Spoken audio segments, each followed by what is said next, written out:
Welcome back, folks, to hashtag Ask Houston, the weekly Money Millad video where I answer your questions. And John at Heel by Design today. At Heel by Design, John Nichols, how you guys doing?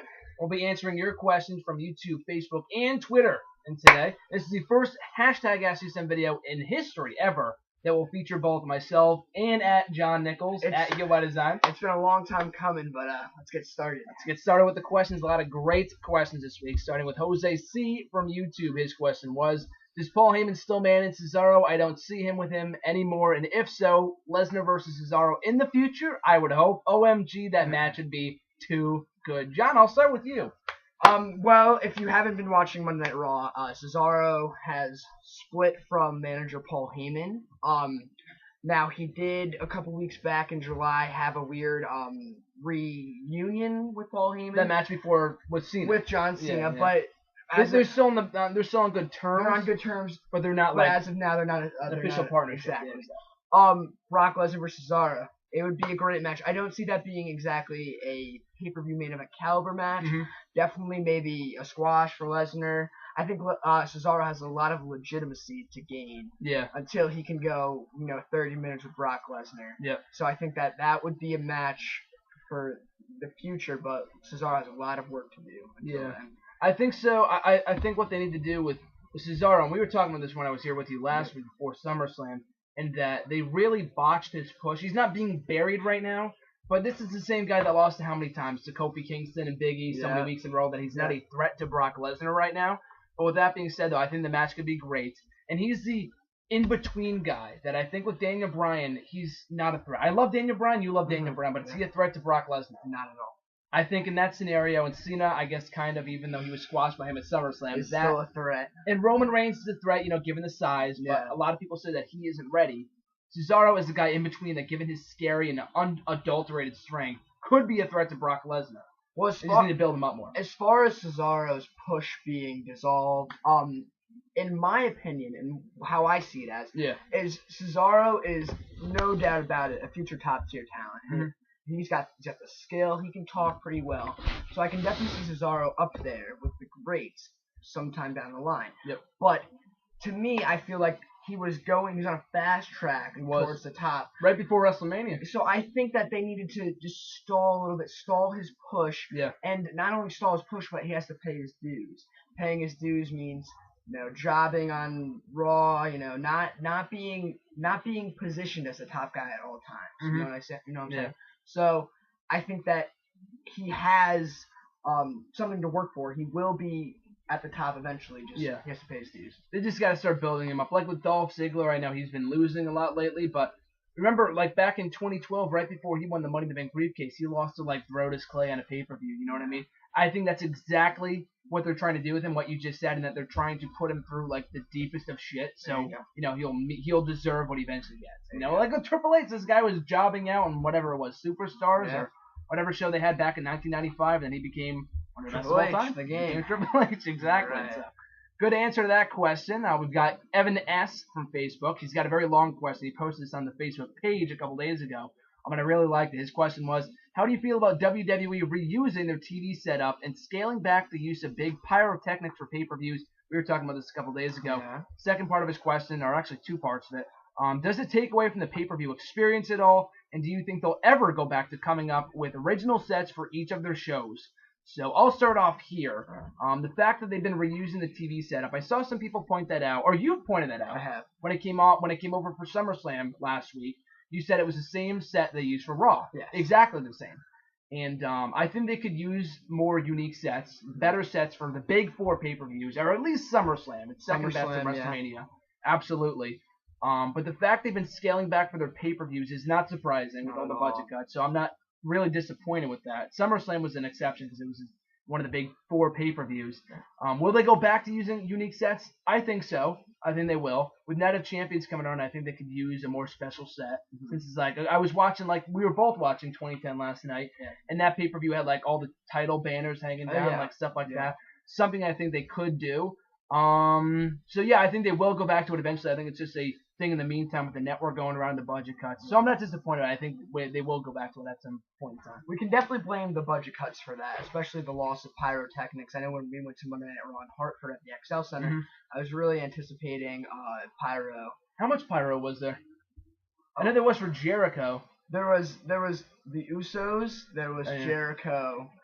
It wasn't opening Raw, I don't think. No, there was no. What I'm trying to say is there was no opening pyro. Yeah. Prefacing the show. Mm-hmm. However, I have noticed that SmackDown has been getting some pyro. The past couple weeks actually. Mm-hmm. But I was really anticipating pyro when we went to our last Raw, and we were opened to the Authority coming out. So, which was kind of disappointing to me. Yeah, because it's like every other Raw. I know.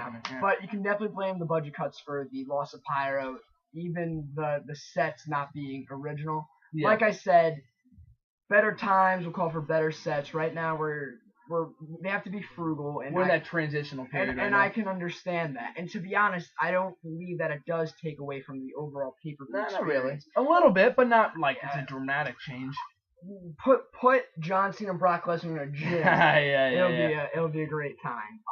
But I don't think that the loss of pyro or even the set really detracts from the great matches that we've been having as of late in the WWE. Maybe for WrestleMania, it should return. Like if they don't have any pyro, like any big pyro for WrestleMania, I'll be surprised. But aside from that, though, I don't think it's a major letdown. They don't have any pyro. I was very impressed with the WrestleMania 30 set. Yes.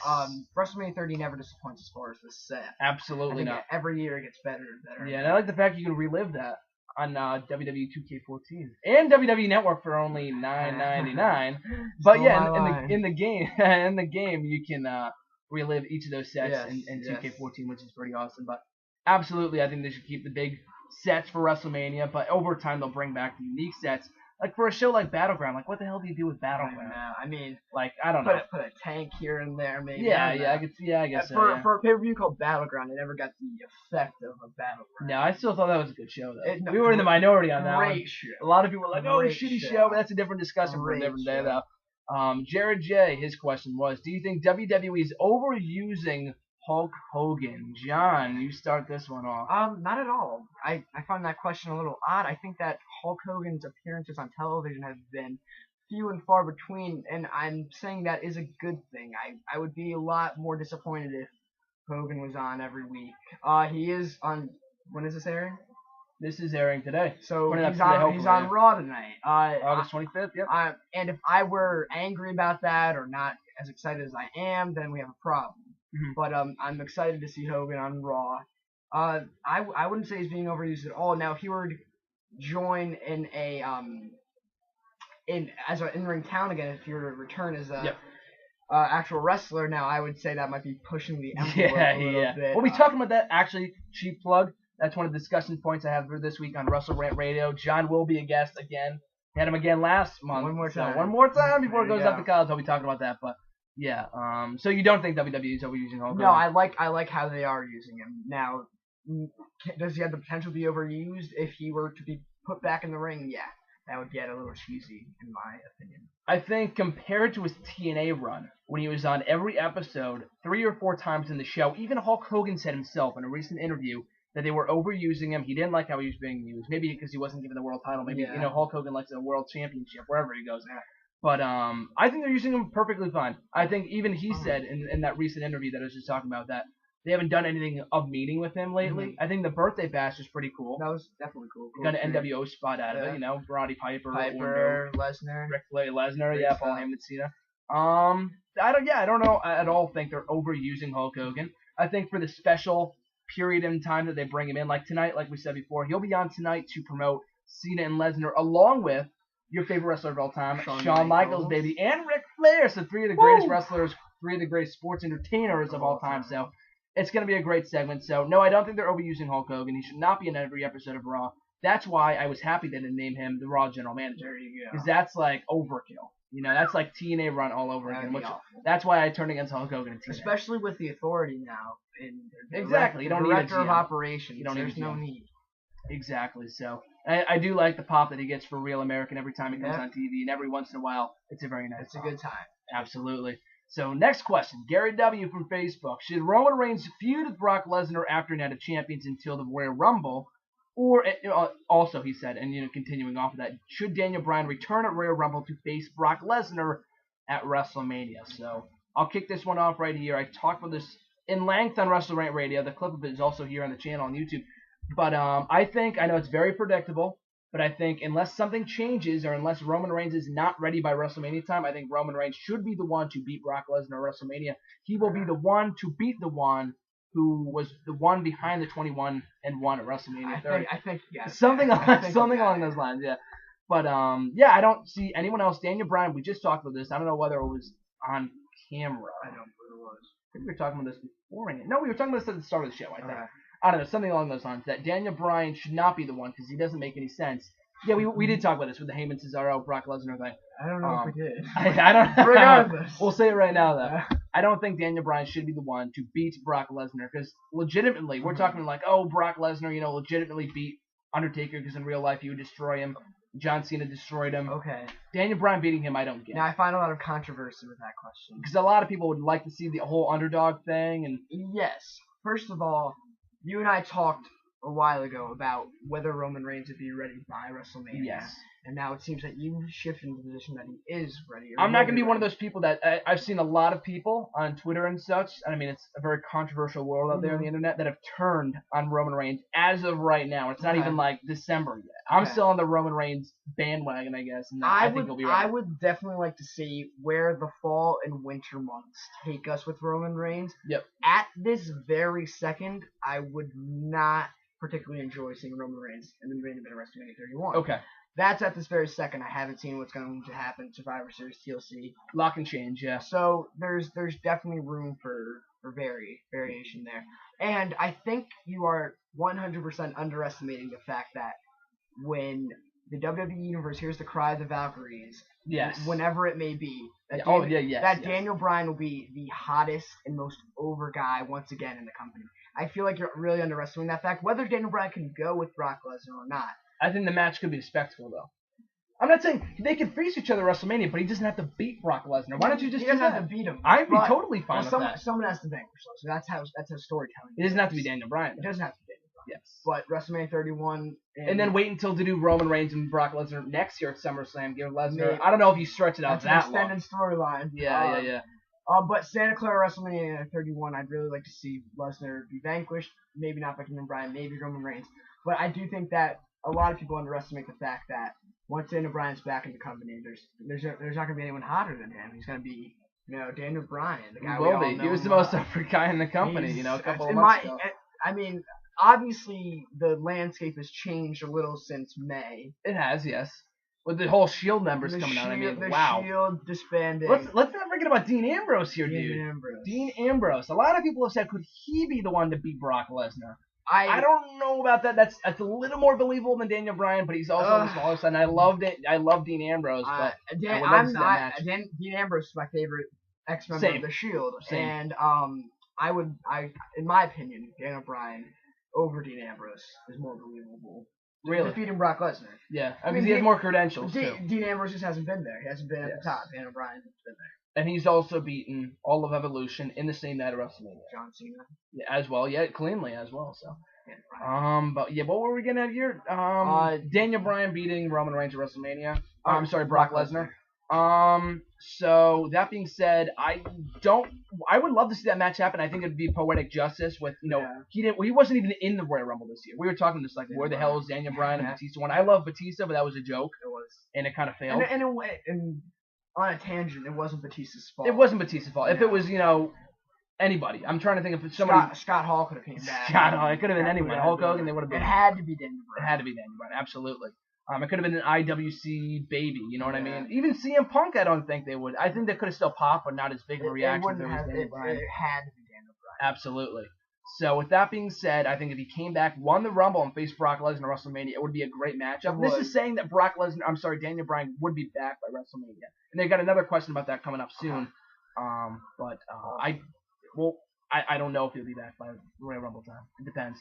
He's got neck surgery. Not to be the guy that is that guy, but I did read something that he was scheduled for Tommy John surgery. That was the question, yeah.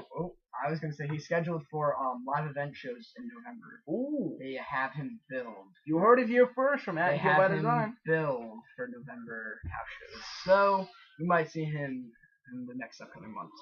Along with Bad News Barrett.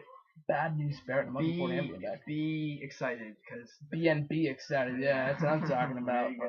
Yeah, and if Daniel Bryan was to come back and face Brock Lesnar at WrestleMania, I think Roman Reigns' feud should happen after that because I don't think I think even WrestleMania, like you said, might be too soon for Roman Reigns. So why should any time before that should it happen? Exactly. They can't rush into. I love how WWE teased Roman Reigns. Roman Reigns is like culmination of his ascension, like at Battleground, like everyone thought. But now I like how they pushed him back, they scaled him back a little. Because he lost at running Money in the Bank and Battleground, so he needed to win at SummerSlam. I like how they have him going back and facing Randy Orton. Yes. Hopefully Triple H coming up. And I'm glad it's not happening out of Champions. Hopefully not. I don't think he will. And I think once he has a win like Triple H in his back pocket, that's when you go against Brock Lesnar. So maybe Royal Rumble, but I think even might that be too soon. So no, I don't think Roman Reigns, Brock Lesnar should happen before WrestleMania. Maybe afterward, if not at WrestleMania. But like we said before, time will tell. Yes. So next question here. Andre G, his question was, do you think Samoa Joe would have ever been a main eventer in WWE? John, take it away. I know that back in the early 2000s, Joe was attempting to break into the WWE, and they definitely had issues with his weight, and I heard that. And WWE being a company so enthralled with size and appearance may not have been too high on Samoa Joe. Now, given his ability in the ring, his ability to talk, just how over he is with the internet wrestling community. Yeah, he's a full package. Exactly. There'd be no reason to not have him in the WWE as a main eventer, but creative might fail to see that. They might give him a different gimmick. You never know. Yeah. Different something, repackage him.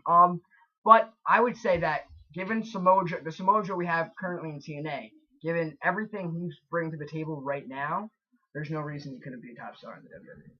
Here's the way that I look at it. For one thing, I think I was listening to a Samoa Joe interview a couple of days ago, and he was saying that WWE, while they may have had an issue with his weight, I absolutely believe that, they had never contacted Joe to come to their company.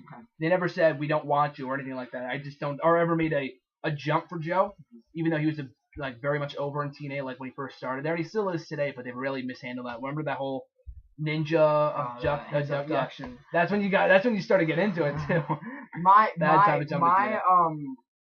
My source told me that he had a tryout match with a contact. Yes. Not necessarily talking to Mr. McMahon. McMahon saying you're too overweight. But, yes, he did say that he did do some tryouts when he was in California because that's where he's based out of. Yeah. So absolutely, I believe that. But yeah, I think Joe, 05 Joe, would work in today's WWE. Now that they're pushing guys like a Daniel Bryan, CM Punk was pushed a couple years ago, Seth Rollins, Cesaro, Dean Ambrose, all those guys are getting massive pushes. They're finally realizing these ROH guys, these indie guys that have that stench on them, are getting over them. People love them. They're having great matches. 05 Joe 10 years ago, I think maybe the whole weight thing, I think he could have gotten over in Umaga. He would have struggled. And you said as Umaga. Yes, I think he could have been built up as like the push that Rusev is getting right now. I think it would have been reserved for Joe, not in the sense like anti-American, but like the unstoppable beast. Okay. And he could put on 10 times better matches than Rusev. But Umaga was a very limited character, a very one-dimensional character. That's true. With his absence of microphone skills, and really all you could judge him was what he was doing in the ring. And Joe is so much more dynamic than an Umaga. He could be a much better Umaga. Even Rusev doesn't talk. So if you want to designate that character for Samoa Joe, I think that would be a bad placement. Okay, yeah, good point. But I think Samoa Joe is so much more capable of. He's a five. Doesn't even need a mouthpiece. Yeah. 5-tool superstar. He doesn't need an Armando Estrada or a Lana. He could do it on his own. Yeah. And quickly, a tangent. I had something to say. I hope I didn't forget it. About Joe? It was about Joe. Oh, exactly. I remember what I was saying. On the topic of bringing current superstars who are over in different areas of professional wrestling into the company, I just want to say that at this very moment in professional wrestling, I don't see a lot of room in the WWE for stars to get in. Now, Kurt Angle being an exception because I really want to see Kurt Angle come back in the WWE. As a part-timer, I think there's room. Definitely not. Maybe working the Shawn Michaels kind of schedule, like a 2010 Shawn Michaels schedule. Like even then, I don't know. 8 dates out of the month. But I think that like a Batista kind of thing. Yeah. Right now, at this very moment, we are in the process of harvesting talent that was being cropped a couple of years back with before even NXT got as big as it is. Yeah. So I think that right now we are in like a renaissance, and I talked about this in my article that I Check posted. it out. John's John's Jargon. But I think that right now we are in a renaissance, especially with the disbanding of the Shield. We talked about all those superstars that are currently over. Yep. I think that there's no room right now to bring an established superstar into the company, because I feel like it's a young man's game right now. Absolutely. I feel like even John Cena, Brock Lesnar with his reinvented characters, reinvented monster. Yeah. Love it. But it's a young man's game right now, and I've made comparisons to 1997 with the Shield and Stone Cold Steve Austin and The Rock. Yes, I saw that in the article. And how the Attitude is glorified because they had two people captaining the ship of the WWE, Rock and Stone Cold Steve Austin. I would contest that going into the future. We're gonna have three. We're gonna have Roman Reigns, Dean Ambrose, and Seth Rollins at the top. And I told you this at SummerSlam that I think Ambrose and Rollins could have that kind of feud where it goes in and out, like Shawn Michaels and Triple H, where they can go in and out over the next couple of years. Even Roman Reigns, add him into the equation, a potential triple threat match. I think maybe by next year's WrestleMania it's a little too soon. Yeah. Maybe like a couple years down the line. Imagine the money and the eventual reunion of the Shield too is going to be great. God, yeah. There were rumors of that happening like right after they split. Like, why are you even talking about this now? That's how great they are. I guess none of that, absolutely. But it's funny that Andre. He phrased his question that would he have been a main eventer in WWE? So I don't think he realizes that he can't be a main eventer now, because I think Joe is old enough. He's got that TNA stench on him. He's not gonna. I would love to see Joe in WWE, but it's not gonna happen, especially with the Performance Center guys and like you said, there's not enough spots like right now. It's a young man's game right now. Yeah, Joe he's not going to WWE. I would love to see it, but it's not happening. Same with. Sorry. No, go right ahead. Bully Ray is a current. Absolutely. We'll talk about this in WrestleRant Radio as well. But great question, though. Great All right. Great topic to talk about. We'll talk about that tomorrow in WrestleRant Radio. Next question here, also from Andre. Who's your top 5 favorite divas and knockouts of all time? So for me, I wrote them down right here. I wrote Maurice in no particular order. Maurice, Eve, Velvet Sky, AJ, and Paige. I know 4 of the 5 of those from WWE, not from TNA, but that's not based on wrestling ability or just looks. It's just my fandom for them, I guess. Okay. I wouldn't buy a T-shirt for any of them, but those are my favorite women wrestlers, I guess, or favorite divas knockouts because they're not my favorite wrestlers. You know what I mean? Now, are we talking all time here? It's not really specified. Yes, of all time. Yes. All time. So not currently. Yeah. So you are currently lacking. I'm just looking at your list. I don't see Trish Stratus. I wasn't a fan during that time, so I'm not gonna say like Graham. I'm not. Listen, John. I'm not talking like the best women's wrestlers of all time. No, not even. Like I caught the end of Trish Stratus' run. So you could say Trish. I grew up in like the 08, so she was never around, so I can't say Trish. Trish was a watered down version of herself in 2006, and that just going back and knowing everything I do from the Ruthless Aggression era, even the Attitude era. Trish Stratus. Yeah. Lita. I was a big fan of Mickie James when she first came to WWE. Yes. You were there for that, yeah. Tori Wilson as well, yeah. That's 4. Not that she ever got pushed. No. And I don't know if she should have. She was not the greatest wrestler. She was some eye candy, all right, but she was not. Then you go into models and actual performers. Yeah. I mean, would I pick Stacy Keibler over an AJ Lee? I mean, as a model, yeah. AJ Lee can work, and if we're talking workers or models, AJ. No, she just says he's just asking favorite divas. Favorite divas. I mean, favorite wrestler. You're talking sex appeal and entertainment. Yeah, exactly. Kind of different. Yeah. But AJ Lee would definitely be up there. She's great. I would say that right now, especially with the advent of Total Divas, not really the advent, but the current stint of Total Divas. Yeah. The Divas division has never been better, and I'll get a lot of heat for that. Cause no, I agree. A lot of people go, oh no, Jazz, Ivory, Victoria. That was 10 years ago. Rita, Trish, Molly Holly. That wasn't the Divas division. That was a women's division. Yeah, so I think that right now, Divas division, it's entertaining to me too. That's a thing that's never been like when Kelly was the head of it. When Beth Phoenix was doing her stuff, Michelle McCool. It was never entertaining to me as a fan. Yeah. And now I wasn't as invested as I am right now. Exactly. You can even throw in Brie and Stephanie as a part of the women's division. Now, because they're women, I mean they haven't wrestled. Have you seen the SummerSlam DVD cover? Yes. Though I don't remember the last time. Someone has to look this up. The last time a diva in Brie Bella and Stephanie McMahon were on the cover of the DVD. Or in the second top-billed match of a pay-per-view, SummerSlam. Second biggest pay-per-view of the year. Great stuff. I thought that storyline, I mean, where it goes from now with Nikki, I mean, remains to be seen. Yeah, we'll see about it. We'll see. But, I mean, speaking as of so far, but, you didn't mention any TNA knockouts. I know you've only been watching. You only started watching TNA, like a little after I did. So. TNA, I started watching in December 2009. Yeah. So about a year after I did, so it's not much different. I mean, the knockouts division right now is nothing to be desired. They had a good match on. Terry Guerrero. Yeah. No. My favorite knockouts. I mean, wrestler-wise, Gail Kim is amazing. Gail Kim's the best women's wrestler ever. Her versus AJ would have been a hell of a match. But favorite knockouts, I mean, like it's a question of sex appeal versus entertainment. Like, yeah. Like beautiful people. But, yeah, exactly. I don't know.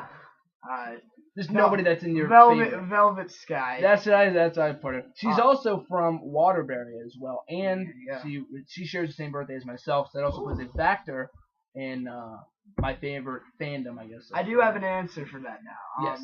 As far as working and entertainment, I remember the first knockouts match I really enjoyed was ODB was in it. So ODB, who recently left the company, by the way. Just left the company. Yes. But I think that ODB was her overall character. She was innovative. So funny. Definitely ahead of her time because you never seen a woman portrayed that way. Yeah. As a female wrestler. So I think that ODB, just character wise and how she worked. Great. Absolutely. Knockout. I was so entertained by her ODB as well. Not the greatest worker, I would say. All right, but she was entertaining to watch in the ring. Yes. And I'm talking about her, not her earlier stuff, but like not recently, like not. She hasn't been doing anything. Not the Eric Young cheerleader, but the. Yeah, no, she had like a few good matches with Victoria, aka Tara, when she was around. Yeah. With Mickey before Mickey left last year. Gail Kim, a few matches here and there as well. So I thought that was very entertaining. Yeah, it's a very not a huge let go by TNA, but I think they could have done everything they could have done with her, to be honest with you. Mm-hmm. But yeah, she was very entertaining. So you would include her in your favorite knockout, I guess. Favorite knockout, and this isn't a numbered list. This is just a general corral. Yep. ODB. So going to the next question here from Nikolai W. His question was, what do you think about Adam Rose, the gimmick? Was it worth the risk with putting him on the roster so quick? So my thoughts are that. Oh, actually, I'll get your thoughts on this. So we're going back and forth here. Your thoughts on this? I was never exactly a fan of the Adam Rose gimmick. Never a rosebud? I was never a rosebud. I was always a lemon. Even when we first started seeing the vignettes, I was skeptical as to how that would get over, especially with such a hardcore fan base now. But then I kind of reassured myself that in order to hit home runs with characters, you need to strike out a couple times.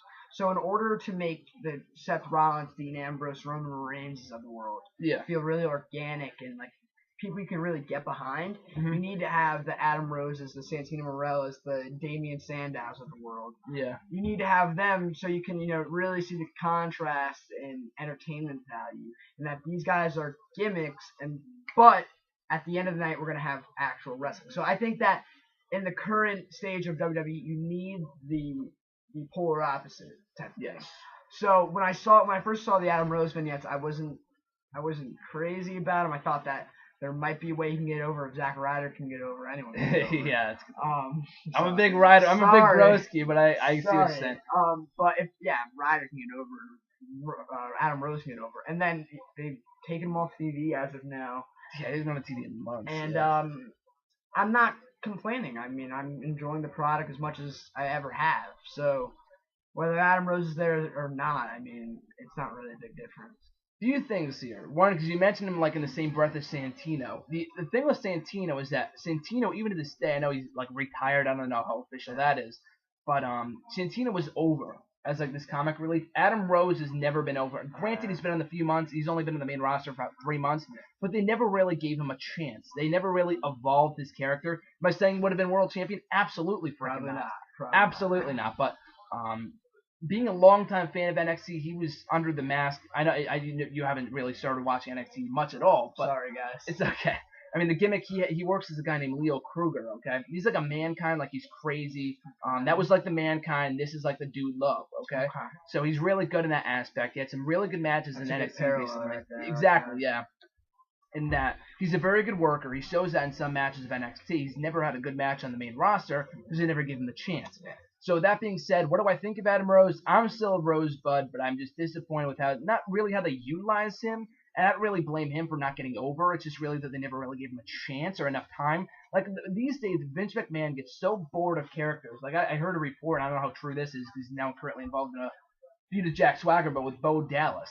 Okay, like he's on the main roster for 1 or 2 months, and they said just because they made him lose his undefeated streak to R-Truth because they gave up on him.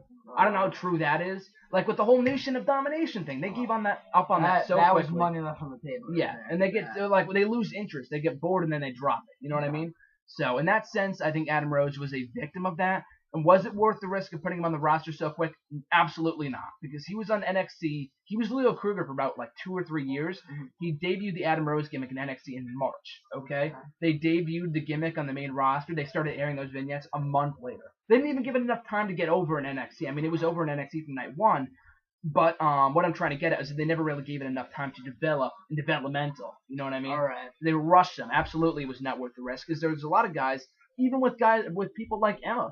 I think Emma, they rushed her. I wouldn't even say they rushed her. I think they just put her up there and if you don't have, I think the mindset what it used to be, I don't know if it still is this way, is that if you don't have something for someone to do, why call them up? Exactly. You can have jobbers like Adam Rose and Emma to job with the other divas. Yeah. I don't think it should be that way at all. That's an interesting report that you brought up. You saying Mr. McMahon is over characters coming from the man. It's both report and speculation. Who like the whole Nation of Domination. Yeah, exactly. Coming from the man who thought of that. The new 69-year-old Vince McMahon. Yeah, happy birthday, Mr. McMahon. Vinny Mag. He'll go to your headquarters and wish you happy birthday. Yeah, but Adam Rose. I mean, like I said, you need to have these characters to keep, the Daniel Bryans of the world, to keep them legitimate. Yep. You can't have too many Adam Roses, but you can't have too many Daniel Bryans. Exactly. Not everyone can be a main event star. You know what I mean?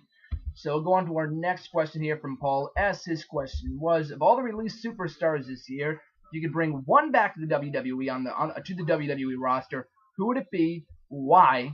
How would you book him or her differently this time? It's a very long question. We won't go in depth with that all that much. And what show would you put him or her on? So I think you might share my same thoughts in this. Okay. And I'm not going to say, I know there's a lot of released talent this year. We had Del Rio, we had CM Punk, and that's release because CM Punk quit. Del Rio was fired, so it's really different in how you specify release here. I'm thinking release guys like Brodus Clay, people like Jinder Mahal, and I think you might share my same thoughts on this, and that who I would bring back and repackage and do differently. Drew McIntyre. Okay. I think to answer all your parts of your question here, who would it be? Drew McIntyre. Why? The guy had a lot of untapped potential. I never thought they utilized him to his full potential. Could he been the next John Cena? Probably not. But I think he could have been a solid upper mid card guy that they gave up on too quickly in 2010 after the whole Chosen thing or the undefeated streak that he had ran its course or whatever. So that's why. How would I book him differently this time? Not put him in a freaking job squad in 3MB. Maybe give him back the Chosen One gimmick because I thought that was great. That was good. He had a lot of great heat. Give him longer matches maybe give him Mouthpiece and William Regal or somebody else, pair him with Sheamus or something. I don't know. Just don't put him in a joke gimmick. And the last part of your question doesn't really make sense in 2014. And what show would you put him or her on? Because the brand split is gone. If anything, to get pretty technical here, I would bring back Drew McIntyre and have him get over again in NXT and then bring him back up. Don't rush him, you know what I mean? Because it won't be like, oh, Drew McIntyre's back. Because a lot of people you know what I mean? He was a part of 3MB before he left. So that's kind of all, in a nutshell, what I would do with McIntyre. So who would it be? All parts of your question. Go ahead. This is a hard one for me. And we don't have the full list of people, of superstars. I wish we had a list in front of us. But I remember watching a Jinder Mahal interview, and I thought, what a great guy. Oh, here we go with Jinder Mahal. Jinder Mahal, so good. And I flash back to the early days. Was it maybe 2008, 2009 when he was with Kyle? He was doing his 2011, yeah. Close enough. All right. This generation, yeah. Oh my God. It all comes together at this point. Yeah. All the garbage. But I thought that Jinder Mahal was exceptional at gaining heat. Yep. As a heel, and I know they put him in this weird I know they put him in the job squad I just said 3MB, but I thought that he could be a legitimate heel within the company. I'm not saying championship material, but there's never really been Muhammad Hassan aside, That's what I'm saying. I can make that exact comparison. Not to be racist either. They can give him that kind of character, but I'd really like to see a character of the Middle Eastern variety really kind of break out. As everyone with a vested interest in like ethnic superstars would like to see their own ethnicity break out from the pack. I'd really like to see Jinder Mahal kind of get over, not even just as like a heel who can get heat by saying America sucks, but really like someone who can have their work in the ring appreciated, and someone who can just really have that animosity built towards him. And I'm not saying that he would even be main event talent, but I'm thinking that if Jinder Mahal were given a second run and even something to do after his program with Khali. Because really, once Khali went over on him, that's the thing. That's exactly what I was going to say. There was nothing for him to do after that partnership. After they broke them up, and it was only like 2 or 3 months in. Because I was so excited when they turned Khali heel, and I mean to like anything that Khali's involved in nowadays is like a very rare thing. I was excited about that. They never really gave him a real program. Like he was squashing people week in and week out, and thinking like, okay, it's time to put him in a feud with somebody. They never got around to that. And then they broke him up, and he's never been the same since. So I think that if they planned for programs with him like they do for Rusev, how that's exactly it. You got to plan ahead of time before you call him up. They never really thought ahead. I think that he could be, and a lot of you probably don't remember how good he was on the mic or if he was in the mic at all. But he was pretty good at gaining heat. Yeah. I think that. And Khali with his muscle, I thought was great. Yeah. In a year of kind of like breakout things, streak ending, like 2014, a very historic year, a very absolutely. weird environment. Would you say the best year? Wrestling. Maybe not, but I would say the most interesting year in professional wrestling. I would say that. I would think that having someone like Jinder Mahal over on Raw as a heel, not as a member of 3MB, would be kind of a first, something to be proud of. Yeah, something. It'd be experimental, but we'll see. And other parts of the question. You already answered why. How would you book him differently? Book him. I would make him I'd give him a face machine. So how in the 90s they had heel machines, or even the 80s they had heel machines for Hogan, heel machines for Steve Austin. I'd give him a face machine. Have all these established stars come down, or have him come up. Get some clean wins over them. Give him some legitimacy. Oh, okay. Give him a mid-card title. Have him get squashed by someone. I don't know. And anything else? What show? I mean, that doesn't really apply. Monday Night Raw. Monday Night Raw, yeah. Well, he's on SmackDown for that was before they. Yeah, that was before it ended. But so very good question from Paul at Raw's. Very tough question. Exactly. We're getting to the Twitter questions now. It's getting even more difficult, and I know you have a. Oh no, this isn't about that. But anyway, it can tie into my next thing here. Any wrestlers in WWE that need to be repackaged? This comes from at Raw's Gibby. John. I'm gonna put down a whole list of superstars. Any wrestlers that need to be repackaged. I'll go off your list. Ryback has been a heel for far too long. Not even repackaged. Just give him back what he had before. Give him the even like someone to go against Rusev as a face. Yeah. But Ryback definitely needs to be refreshed. Ooh, oh my God, that's a great scenario. You just have Rusev like with Mark Henry. I think that if they postponed his return until that moment, it would have meant more. But you bring up a great point. Like I don't want to go into a huge discussion about this. Yeah, but we don't have to go on rant on for like 10 minutes. But he was so over on Monday's Raw. Ryback. I realized he was in his home state or hometown of Las Vegas, Sin City. But imagine if Ryback's music hit after like with Jack Swagger when he came out and turned babyface. We're like, holy shit, this is awesome. Like do that with Ryback, which is going nuts. Exactly. Oh my God. So have Ryback maybe do a program with Rusev. Just have Ryback. Not even like the crowd pandering babyface, but just the badass that everyone loves. Yeah, 2012. Who's not whining on the microphone. Just all you got to do for that is have him turn on Axel. Yeah, exactly. Give him a program with Axel. Have him go over. That's all you got to do to repackage him. Los Matadors is the second group you put down. I just think the gimmick's dumb. They are in the Adam Rose category in that Yes. they're never going to be over as a legitimate tag team. Primo and Epico were great. I just don't like Los Matadors. I think that they're going to be remembered as one of the worst gimmicks. It's like Raw 95 all over. I know, but I mean, like I said, you got to have those strikeouts to hit home runs. Yeah, it's got to be done.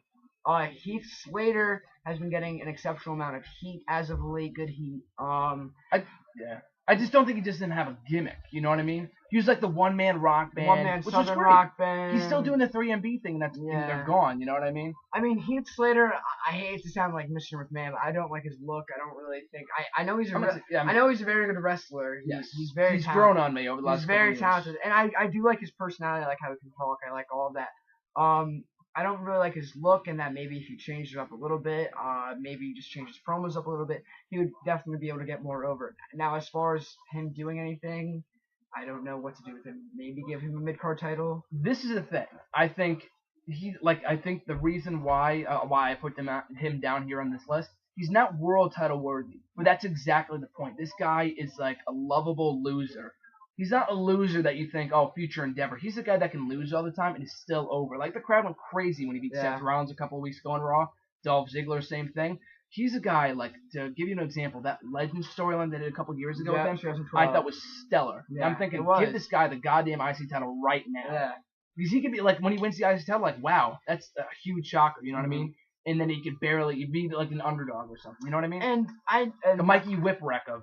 Not knocking Heath Slater and that he has changed his look since he's been NXT 2010. I would have Wendy's Heath Slater. Yeah, he was pale.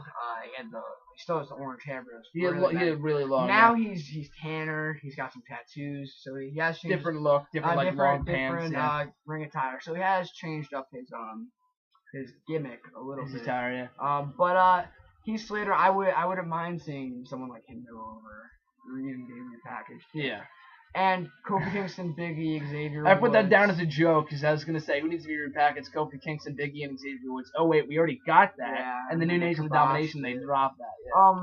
Now, there are rumors that they have been appearing at house shows, or not even rumors. Someone's seen a house show where they... because you were a tag team or something, And Woods was in their corner. Yes. Oh, really? Yeah. I don't know if they were cutting promos, but they were appearing together. Which is better because as of late, Big E's been appearing on Raw as a singles competitor. And Kofi too, Kofi and Xavier Woods is gone. I really liked what they were going there because not only because Kofi Kingston is very washed up. He's been in the company 6.5 years. At least in the main roster, yeah. Same gimmick for 6.5 years. So not even because Kofi's washed up, but I really wanted to see what we can get out of Xavier Woods because he's been in the company for not such a long time. He hasn't really been given the ball yet. Absolutely. And so when I saw him on the mic on Raw, I was very intrigued and wanted to see more, which is really ultimately what they're trying to do in the WWE is get people to want to see more. Yep. So I would definitely like to see them at least try and go with the New Nation of Domination. Not even title it that, maybe. No, yeah, we're just giving that because I don't even think I think Xavier Woods said on his Twitter a couple weeks ago that said if they were to do a group, it wouldn't be based on race. It'd be based on that they're being overlooked. Okay. It doesn't have to be about them being black and being held down and WWE being racist. It doesn't have to be about that at all. It's PG-14. I mean, it's TV PG. It's 2014. It's not going to work, especially with all these race issues happening in real life. It's not going to work. Well, I'm no writer for the WWE. And we'll go into our full thoughts on this on WrestleMania Radio, by the way. I'm no writer for the WWE. Not yet. But, I would, especially with what's going on in Missouri right now, Ferguson, Missouri, you know how WWE likes to pull in current social issues into the product. Definitely maybe give them something going on with the Ferguson controversy and stuff. It might be a little too soon. It may be, because like with the current events, like with Root, did you hear about that? Lana, how she bashed some... she didn't even mention this, the Ukraine thing. Oh, yeah. She mentioned current events, they get a lot of backlash. That's why I think they should stray away from that kind of stuff. Alright, but just giving them that kind of, like, that hunger, that, like, well, we're being overlooked, that could do wonders for them. It's exactly what they're doing in TNA with, like, MVP, Bobby Lashley, Kenny King, and I mean, I hate to, say WWE should steal from TNA, but I mean, it's similar, it's very similar, because they're not doing it off of race. Their motives have actually never really been explained, but absolutely agree. Because they've been on TV for 1 week. Exactly. So next question comes from at my buddy RJ from Wrestle Rant Radio. We're gonna got a lot of arguments here discussing with John. His question was, do you think? Well, it's not really a controversial question, but when do you think Seth Rollins will cash in the Money in the Bank contract? So personally, here's two scenarios that I have, both good and bad. Bad is that Lesnar loses the title of Night of Champions. Do you think WWE would do that? I don't know. I'm not really sure, and I hope they wouldn't. And then Seth Rollins cashes in afterwards. Would I be unhappy to see Seth Rollins as world champion? Absolutely not. I think it could be great. But at the expense of Lesnar? No, it should not happen this soon. So no, I don't think it should happen to Night of Champions. I could see it happening. It shouldn't. WrestleMania is another thing. Both you and I have talked about this. RJ and I were talking about this via text a couple of weeks ago, and that Roman Reigns beats Lesnar for the title of WrestleMania. Seth Rollins cashes in on his former Shield member at WrestleMania. But the problem with that is, I don't think they would go off of WrestleMania with a heel going over. You know what I mean? Exactly. So I don't think they will do that. They could do it like a month later on Raw or something like that. I think they could. Maybe the next night. Yeah, so I'll say, especially if the IWC crowd, like they might hate Roman Reigns by that point in time, and Seth Rollins goes over. So that being said, a double turn right there. I'm not going to give you an exact date, but I'll say it should not happen. It probably won't happen anytime between now and WrestleMania. He's got until Money in the Bank next June or July, so he's got time. So. And now, you did mention how that the WWE doesn't like to go off on a sour note at WrestleMania. They like to have the fans really enjoy. Even when the heel goes over. Yeah. Well, that's the thing that there have been moments that they went off air with the heel going over. I was most notably for me WrestleMania 16, how Triple H 2000, yeah. Triple H ended that's the show. only time. Yeah, 2027. That's it. So I'm thinking that if they wanted to go back to that kind of playbook, that would be pretty cool to see. Maybe Seth Rollins with the championship, and there's always the possibility of a double turn in that kind of sense. And I'm in agreement with you. You and I have talked about this and that. When Money in the Bank first, they started airing promos for Money in the Bank back in June. The pay-per-view? Yeah, the pay-per-view. Oh, yeah, in June. This was the first year that they did the Royal Rumble kind of thing, where they're like, oh, Money in the Bank is all the numbers, and they said, oh yeah, I love that. They said how it's never been cashed in at WrestleMania. I think that the acknowledgement of that kind of makes us hunger to see that, because I feel like that's something we should have seen by now. Like I think Ziggler's win was actually better at Raw because it got a bigger reaction. You know what I mean? But the 9th year of Money in the Bank, you figure, and we might have seen it by now, but we haven't. Well, it almost happened a couple times with Kennedy and Daniel Bryan. Both of them said, "I'll cash in at WrestleMania next year," and it never happened with both guys for various reasons. Yep. But even whether it be a surprise cash in or whether they announce it beforehand, I would love to see it.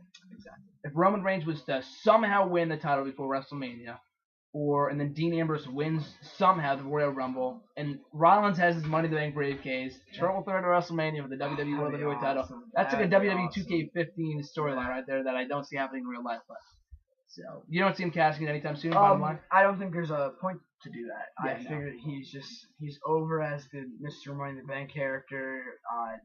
And as with Brock Lesnar's champion right now, there's no reason to take the belt off him. Yeah, no. He's unstoppable. Absolutely. So at Cody Collier 12, his question was, what do you think about Daniel Bryan needing Tommy John surgery, and do you think fans will stop supporting him? So, John. We did talk about this in a little bit, in brief. The first part, yes, not the second part of the show. Actually, you did mention that. I did.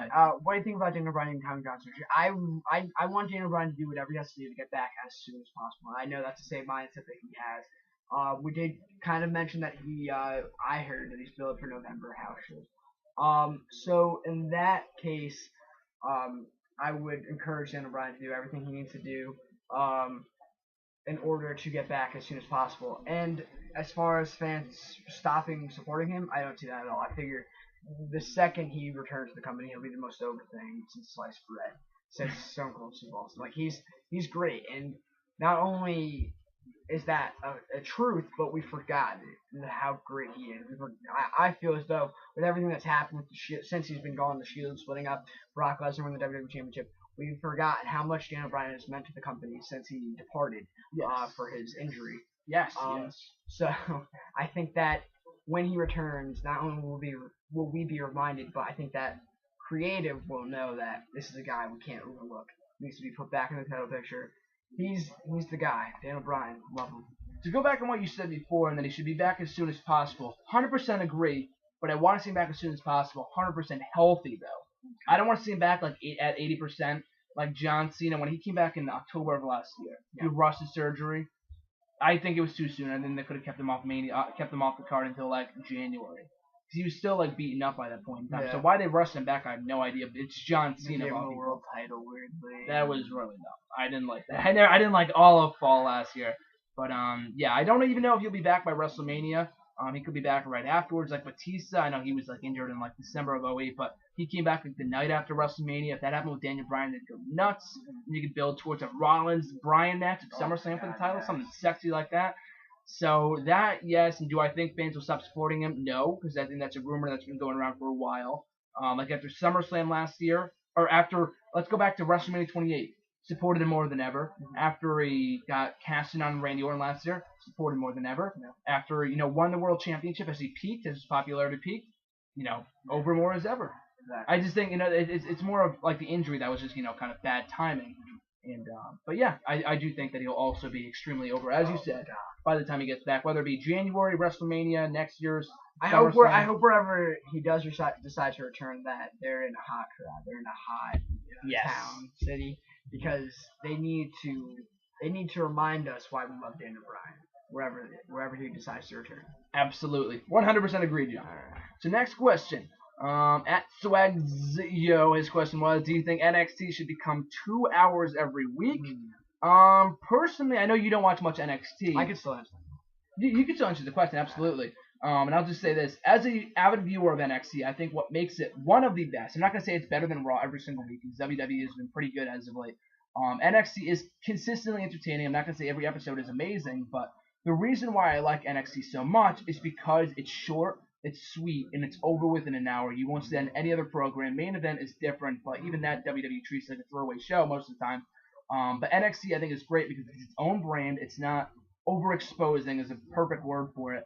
It's short, sweet, you can get out of the way, and they have everyone, within the hour. And you can see them next week. They're not on every show, like Adrian Neville, their champion, wasn't on this week's show. So, no, I don't think NXT should become 2 hours. And then, it gets to the point like with Raw, 1 hour, 2 hours, 3 hours, sitting there like, when the fuck is this going to be over? Even though I enjoy it, it gets to be a little too much. So, even though you don't watch much NXT, answer the question. I have a golden answer for it, and that is that NXT is not a show televised at all. It's a network. It's on the network, so yeah. So it's not on television, is what I'm trying to say. So production costs would go up, and this is a time in the WWE where they can't have production costs go up. Yes. They need to keep everything flat line. Like Raw is 3 hours because that's another hour of commercials. Yes, they can't go back. Yeah. So the fact that Raw is 3 hours, they're making profit off of 3 hours. NXT, there's no profit in gaining another hour. No, not really. No. And absolutely great. Yeah, great answer.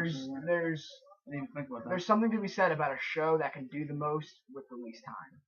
And exactly. If they're doing great stuff in an hour, there's no need to push it to 2. Keep it. Yeah, absolutely. I didn't even think about the commercial aspect of it because it won't matter. And they also tape like 4 episodes of NXT in one night because they rent the Full Sail University only for a certain period of time. Mm-hmm. So, yeah, you can't go to 2 hours. I don't think they would. It's not logistical. As a fan, I don't want to see it.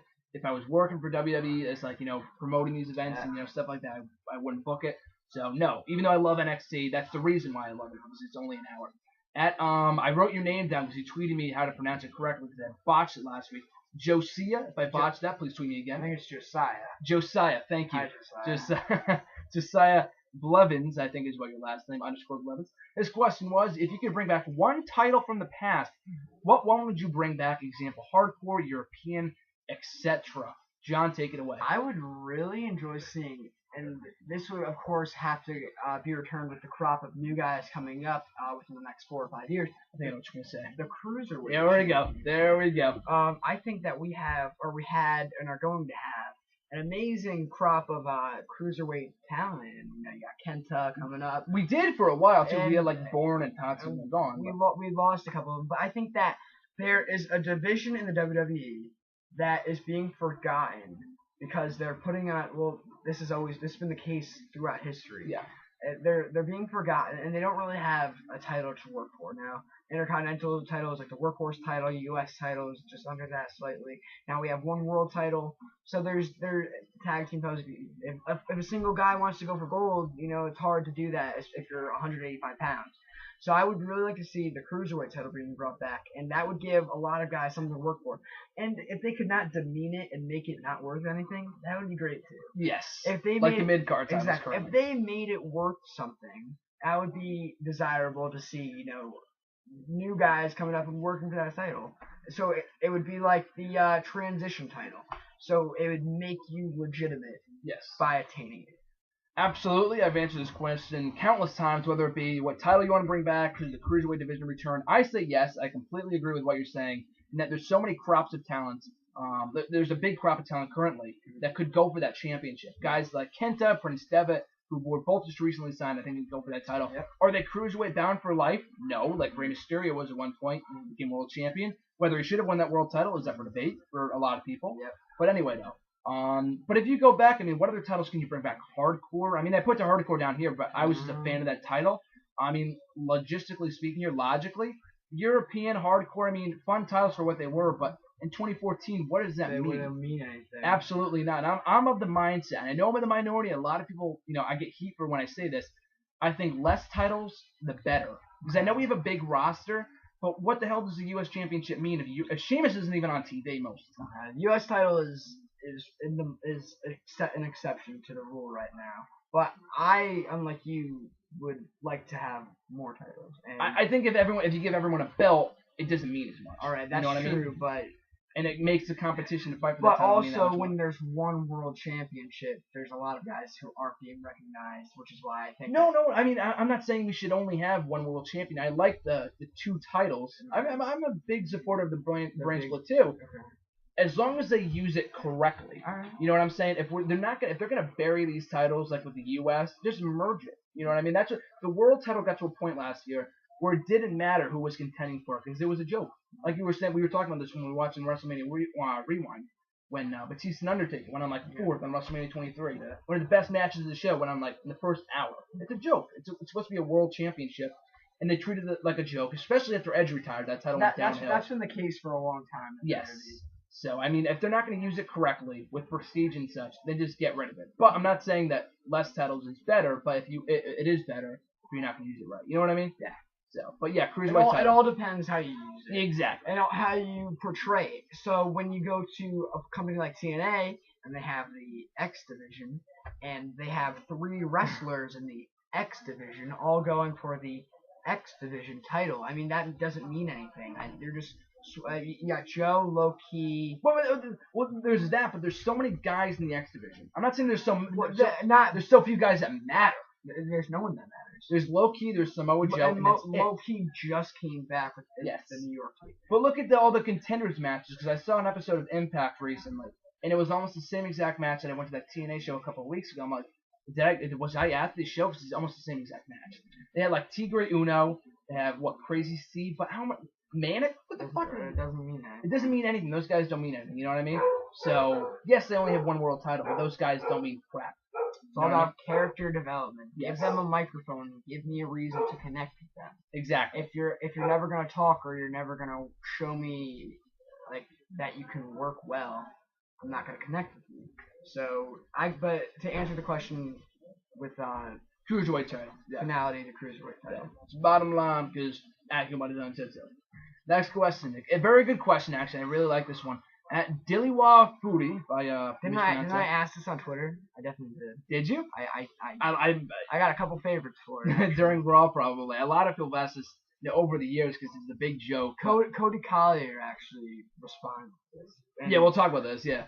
The question was, what's the difference between a no disqualification match and a no holds barred match? I did quite a bit of research online, and almost everyone seems to be saying that they're the same. Even I thought so, but there were 2 different options on Raw this week. So here's my 2 cents on that. For one thing, the reason why there were different options on Raw this week, or last week, I guess, because we're taping this on Monday the 25th of August, is that they have the end game of their match on Raw last week was going to be the same, whatever it was. They knew Falls Count Anywhere was going to win. They had the spot that they needed to fulfill. Exactly. So they're not going to do steel cage or ladder because the matches would be completely different. They already booked the match ahead of time. So that's why the whole app vote thing is a joke, because it's always the same thing. They've been doing this for years since they started doing that app crap. But that's why they did that. But the difference between a no disqualification match and no holds barred, in my mind, there was at one point, like there was a no DQ match, remember, between like Cena and Axel. And they enforce these rules when they want to, when it's convenient. Yeah, when there's, like I said, when there's spots to fulfill them. Exactly. Like the no DQ match between Cena and Axel. Axel won via countout. It was the biggest joke that I've seen in a long time. No DQ match? Yes. It's on an episode. Why do I not remember that? June 3rd, 2013, because I was at the show, and it was in Hartford. I recall it correctly. And that would be in the exception category, because a no DQ match has no countout. No, but yeah, that's what I'm saying. In their convenient world, there were no disqualification, but there were still countouts in this match. That's not how it works. Exactly. That's what I'm saying. No holds barred match, no disqualification match. It's whatever their word of the day is, in my mind. But I think TNA did this really right a couple of years ago. They had a match between Bully Ray and Sting, if I believe. Slammiversary. They called it an holds barred match, typical no DQ, whatever you want to call it. But the reason why it's called a no holds barred match in the first place, why that originated, was because there's moves in wrestling, as you know, obviously, that you can't do. Like in that match, the no holds barred match between Sting and Bully Ray a couple of years ago. Bully Ray had said in a promo beforehand, like the matches, like the moves that you can't do include, like we were talking about before, the pile driver. What other moves are banned? Closed fist punch. Exactly, like in a no holds barred match. Like there's nothing that you can't do. And in that matchup between Sting and Bully Ray, Bully Ray did the pile driver on Sting on a concrete floor, because it made that stipulation mean something, because there were no holds barred. But it's more for WWE, because a lot of promotions don't give a shit. But absolutely, I think that's the biggest. WWE doesn't realize that. They don't acknowledge that. They don't give a shit. And this is TNA that I'm talking about, but that's the biggest difference in my mind. Now, I've heard this question in the form of, what's the difference between a no DQ match and a street fight match? But answering this specific question, I share a belief with Graham that in a no disqualification match, there are no rules, but there are barred holds. And now the only thing I can think of is that Jericho Michaels. I don't know if it was Unforgiven. Unsanctioned match, yeah. Unforgiven 2008. Now, what was that match title? Unsanctioned match. So that was an unsanctioned match. I think it was just because the referee was lousy, but I'm going to use it as my defense anyway. Neither was referee for that match anyway. It was an unsanctioned match, but when Shawn Michaels was up on the top rope, the referee was not only telling him to get down, but counting for him to get down. So that would be in the case that there are still things you can't do when you are allowed to do anything. So the best thing I can think of that is the no holds barred match would be the Super Bowl. It's the biggest spectacle, and a no disqualification match would be like the Rose Bowl, or just a smaller type of venue. When they want to bill a match, it's like there's truly nothing. No holds barred, exactly. That would Raw, it's no disqualification. At WrestleMania, it's no holds barred. Exactly. What I think would really serve as a distinction between the two is no holds barred, get rid of the referee. Yes. Now you need someone to count, obviously, but just count the pinfalls. That's all you need. I'd find a different way for victory to be achieved, because I think that if you have a referee in the ring that still portrays the idea that there's someone officiating the match when there shouldn't be any officiating at all. So I think that a no disqualification match could have a referee to maybe call a doctor down, still fulfill the referee obligations. Whereas in a no holds barred match, I think the best way to distinguish between the two would be to lose the referee, and find a different way for victory to be achieved other than a pinfall. And that goes into last man standing territory, to make a no holds barred match feel truly special. Get rid of the referee. Yes. Maybe just have when the two men are done, when they're both out, matches over. I don't know, but something needs to be done to better distinguish this one. And to make a street fight matter, I know that's not a part of your question, but I wanted to briefly talk about this. They Jericho and Punk did this actually to perfection a couple of years ago in their street fight, Chicago street fight at Extreme Rules. They both wore their street clothes to the ring. That's what there was a street fight on Raw And you must remember this. I think it was 07 maybe. Okay. Might have been between Michaels and Orton maybe. Or I remember a Michaels and Edge street fight. That's exactly what I'm talking about. Did Michaels, did he or did not he? I know Edge was wearing jeans. There you go. And a leather vest. Yep. And a beanie. I don't remember what Michaels was wearing. He might have been wearing his DX attire. That's exactly what I'm talking about, though. So that match, that was actually the first match that I ever thought, like, what's the difference between this and that? Yeah. But those are the little things that make it. That's kind of nitpicking for me. I mean, yeah. I just think it's small touches that make it matter. I think a street fight, similar to a Falls Count Anywhere match, should go anywhere. Should be the type of match where it goes into the street, goes into the concords, goes into the WWE universe. Otherwise, what's the point? It's a no DQ match if they're not going everywhere. Yeah. So, well, from there we'll go on to our next question. At Antihero Dress, his question was, if you could choose, if I could choose, if you could choose whatever, who would you have as the face of the WWE? Easy. Very good question. My answer is kind of a cop-out answer, but I'll have John start it off. Oh my God. Well, when you look at what does the face of the WWE need to bring to the product, all right? Now you have guys like Stone Cold Steve Austin, John Cena, Hulk Hogan, The Rock. You have these guys who were at one time in their career the faces of the company. These guys all share a couple things in common. Great workers, not Hulk Hogan, but at the time, the standard. Yes. Great workers. Great talkers, entertaining, all right, and that everyone was attracted to their character. There were John Cena is more of a polarizing character, but they had large followings because people supported their work over everyone else's, whether it be in the ring, on the mic, in any capacity. Looking at those standards, there is but one guy currently. I'm not talking in the future. Currently. Who fulfills all of those standards. Oh, here we go. Here we go. Not getting the recognition here he deserves. And that is the show-off, Dolph Ziggler. He is the total package. And it concerns me, other than his proneness to injury, it concerns me as to why he's not being pushed. He can talk, he's entertaining, he's a great worker. He can go an hour. I guarantee. He can do an Iron Man match. I can guarantee go an hour. So in my world, Dolph Ziggler has my belt.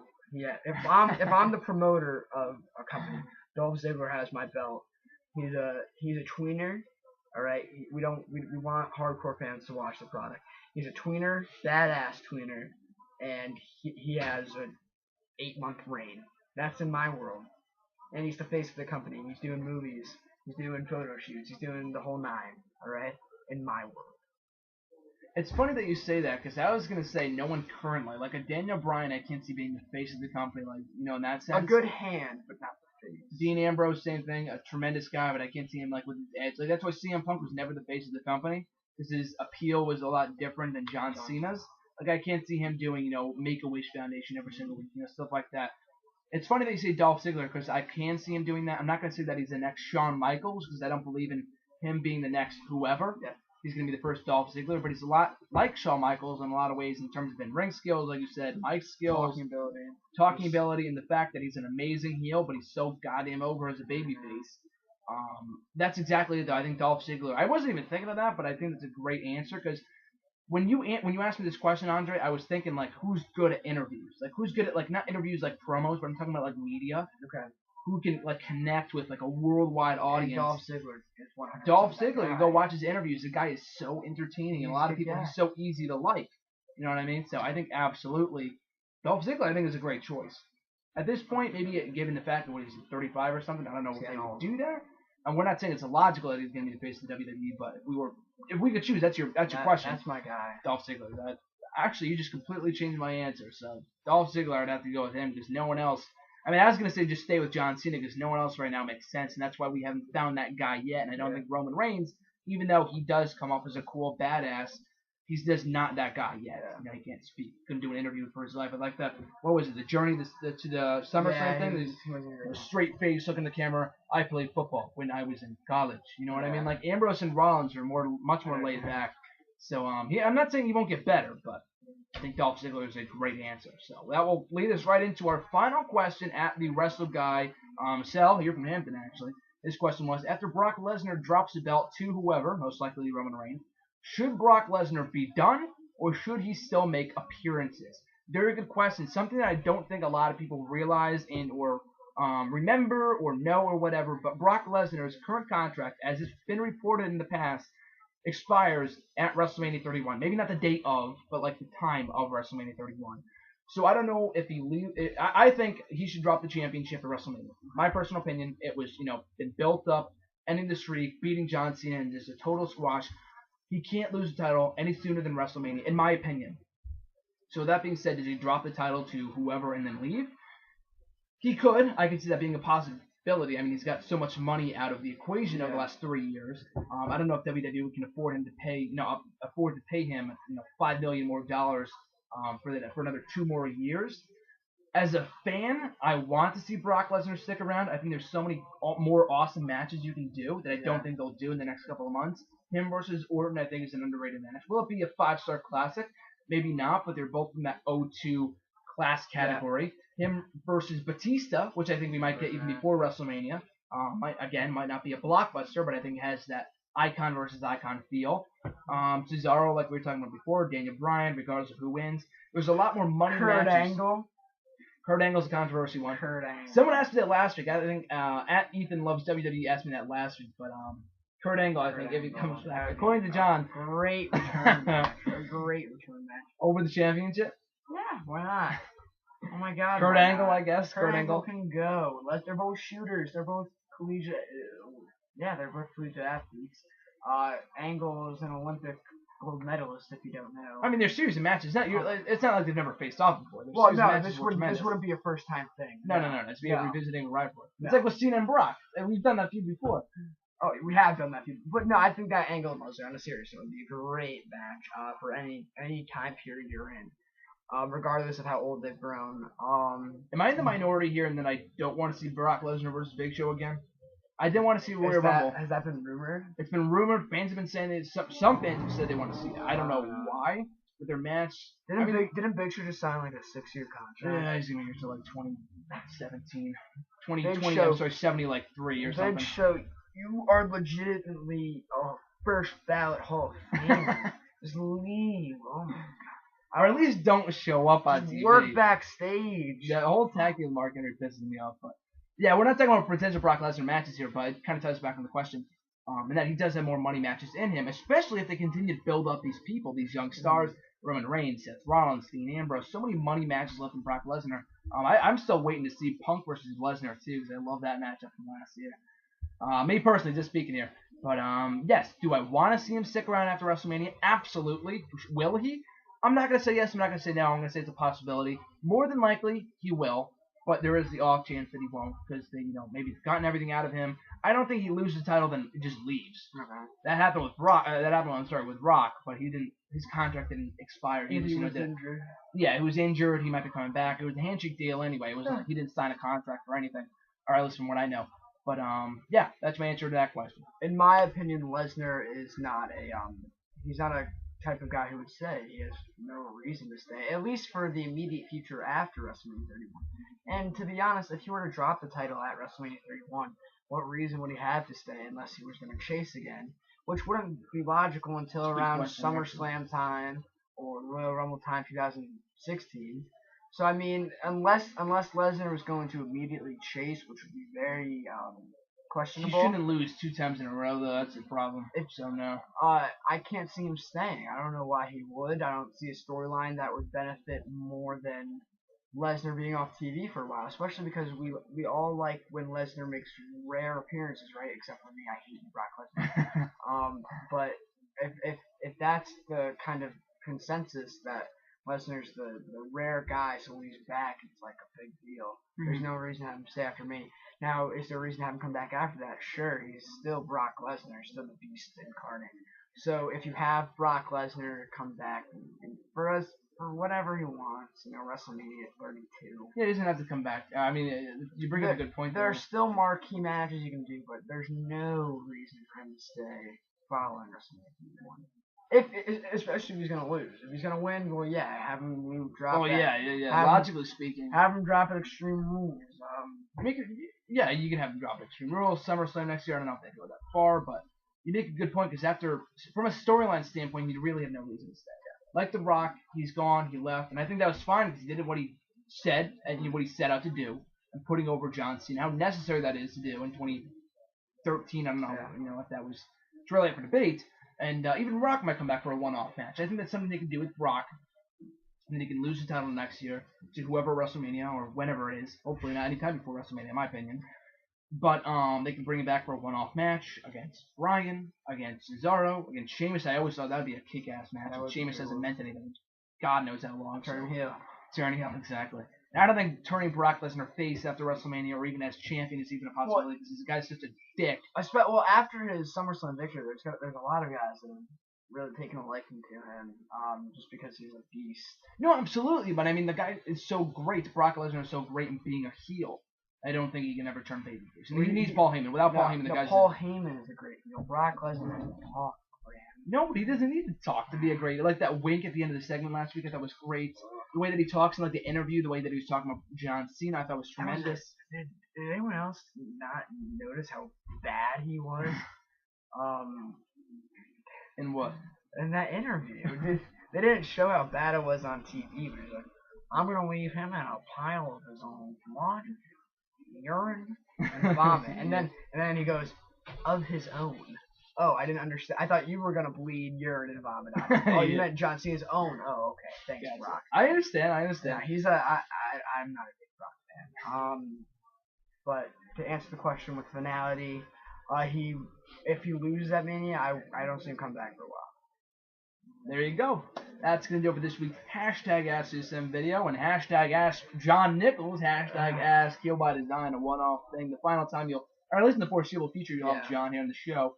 So, easily the longest edition to date. Now we're 15 minutes. That was ambitious of us. as we tape this. But we succeeded. We answered all these questions with a lot of poise and a lot of finality, as you said before. So, in closing, thanks to everyone who sent in the questions via YouTube, Facebook, and Twitter. Always appreciate it. And you got a special treat this week with John because I did not advertise him in advance. You didn't know that he was sending in, or you didn't know that he was going to be answering the questions that you guys sent in.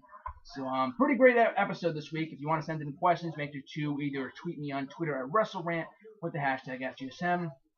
You can find me on Facebook at Graham Jason Matthews. Leave a comment on this video, and I can include it in next week's video, like we did with Jose before. Good old Jose. So, with that being said, thanks, folks, for watching. Make sure to like, comment, and subscribe. Always appreciate it. John, any closing moments before we let you go? I get to plug myself. Yes, you can. Could you guys please follow me at Heel by Design? Also, if you could read my articles on this guy's website, John's Jargon. I put a lot of time into them, so I really appreciate it if you could not only read them, but give me some feedback. But, follow me at Heel by Design, and, thank you for having me, Bryan. You're welcome, and 2 more plugs on that note. One, nextyearwrestling.weebly.com, where John's Jargon, the home of the latest hit column, if you want to check it out. Also, WrestleRant Radio Tuesday. I don't know when you guys will be watching this. We'll probably be going up after Raw.